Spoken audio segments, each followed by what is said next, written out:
Page 2 of Chapter 1, practice test. What do we have? We have this many grams of this salt, and they give us the molar mass, don't they? Anyway, we can add it up. Here's the molar mass.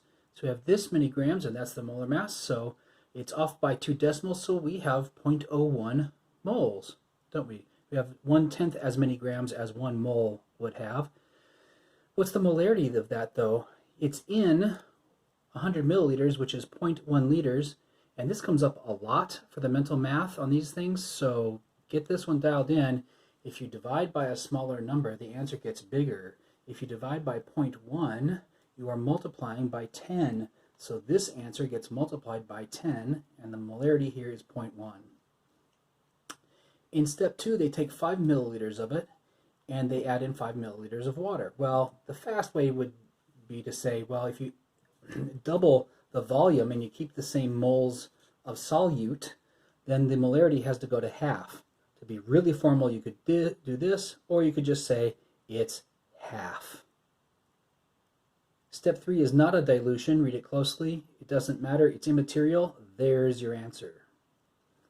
And this is just X molarity. Some amount of molarity is what I meant. On 2, read all that. You've got a solid. The filter paper is this amount. Here's the total amount. So this minus the filter paper is the mass of the solid you collected. Write out your balanced reaction. By the way, this is acetate. Acetate comes up so much that everybody is good and sick of it. And pretty much everybody cheats as AC. It's -1. They do kind of think you know that, although there would probably be a way to sort of get a clue in the problem. They'd probably have it in the information somewhere. They give you the formula, calcium acetate, and you'd be able to figure out it's -1. But it comes up a lot. I would stick that in the back of your brain. So I'm going to cheat and put this as acetate, and here's my balanced reaction. Take a moment and think about that. They told you that this is dissolved. That's got a supersoluble sodium in it. That's a supersoluble sodium, and so this must be the solid that was produced.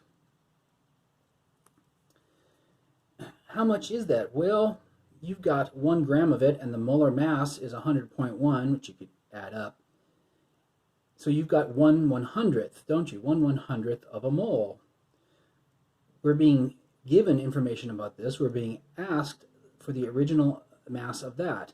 According to this balanced reaction, one of these comes from one of those. So the ratio is 1 to 1, so we had 0.01 moles of that if we made 0.01 moles of that. Add up the molar mass of that, convert to grams.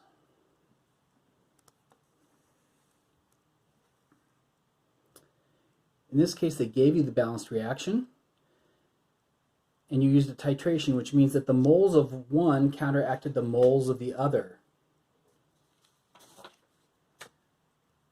So for NaOH, we had 0.1 molarity, and we used 30 milliliters of it, which is 0.03 liters. So how many moles was that?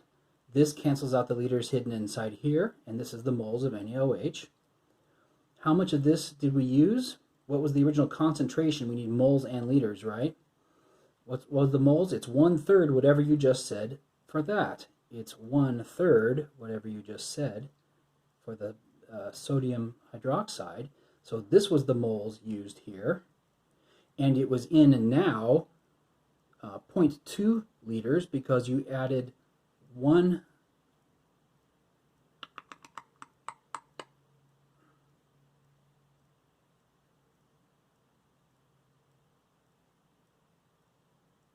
you had 200 milliliters here.